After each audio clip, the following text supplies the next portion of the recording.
Hello, everyone. Good evening. Rajiv Chopra from the Dusty Mike Chronicles. This is hopefully a fun little post on classification. Humans love to classify things and people and their activities and their professions. I suspect that Westerners have a greater proclivity towards classification than we Indians do. But I have absolutely no data to prove my assumption. But now let's assume that Westerners love classifying all kinds of human activities more than we Indians do. Let's just stay with that assumption for a while. I have two examples to illustrate my point. We Indians have smoked weed for generations, and weed is integral to Indian culture.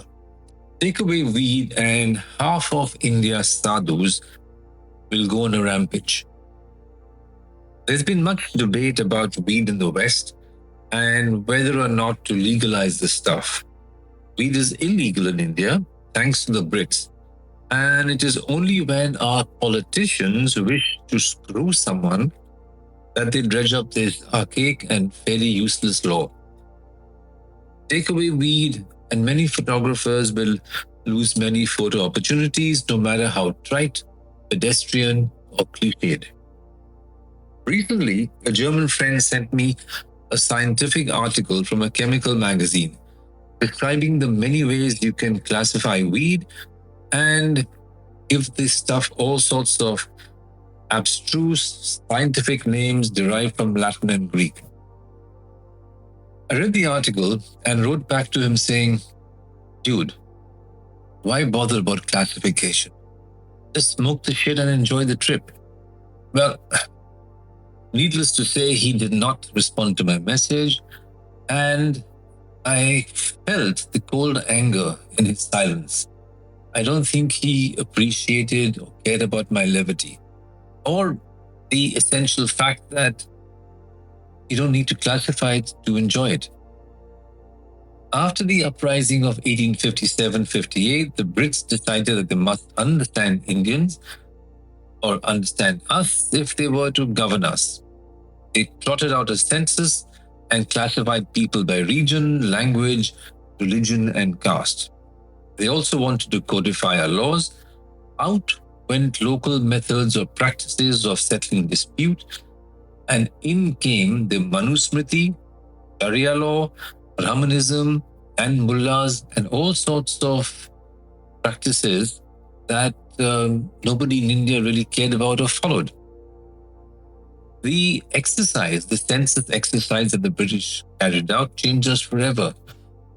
They got no closer to understanding us or our culture, but they did succeed in changing the culture of our country forever and laying the seeds for the current Hindu-Muslim conflict.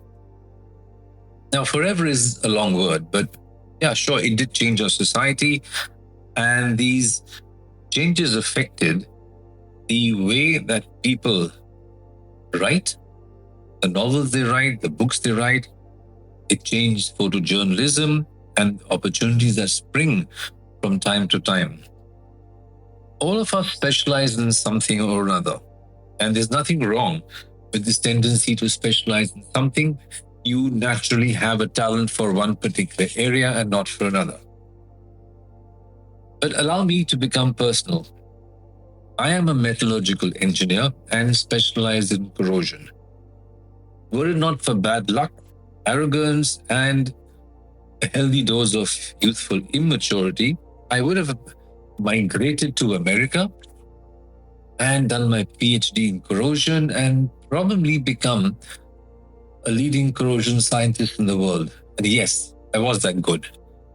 Reflecting on what may have been a missed opportunity, I also ask myself if I would have become boxed in as a corrosion scientist without any care for nature beyond what the environment or how the environment affects metals. Instead, my life changed. I went into the corporate world, was quitted of my career when it was peaking, and now focus on photography, video, writing, and AI work. My AI work tends to be dark. My photography focuses on people, buildings, and nature, and my writing focuses on travel, photography, history, society, and a wee bit of politics. I love boxing, and I boxed for a decade. Yet today, I'm a decided pacifist. How would you classify me? I don't know. The days of the polymath are gone. And I doubt we will see the likes of a person like William Herschel again. He was a polymath in the 19th century who coined the term photography, created the cyanotype process, and was also involved in a little bit of astrophysics. How would you classify a person like him? How would you classify a person like Brian May, the guitarist of Queen, who's also an astrophysicist? In today's world, the polymath will be seen as an eccentricity, an oddity, and one who refuses to sit in a box that society and specialists assigned for them. There is no harm in classification. Classification helps us make sense of the world. Yet there is a point when classification leads to ossification. It leads to labels. Label leads to oversimplification. And oversimplification can sometimes be fatal because we fail to understand that there are shades of grey. The British decided that India had martial races, leading them to ignore the military prowess of people from across India. Where does classification begin and where does it end? When people refuse to be classified or boxed in, does it stress those who claim to be authorities or seem to be authorities? And does this tension lead to conflict?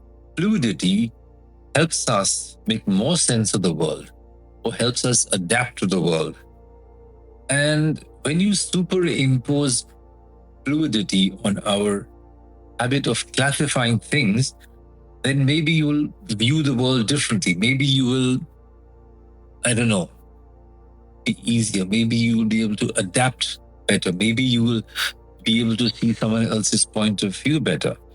And maybe your work will improve. Who knows? Let me know. What do you think? Write in your comments. Definitely subscribe to the Dusty Mike Chronicles and spread the good word. See you in the next episode. And next month, I actually intend to focus more on photography than on random philosophy. See you next time. Goodbye. Once again, Rajiv Chopra from the Dusty Mike Chronicles saying bye for now.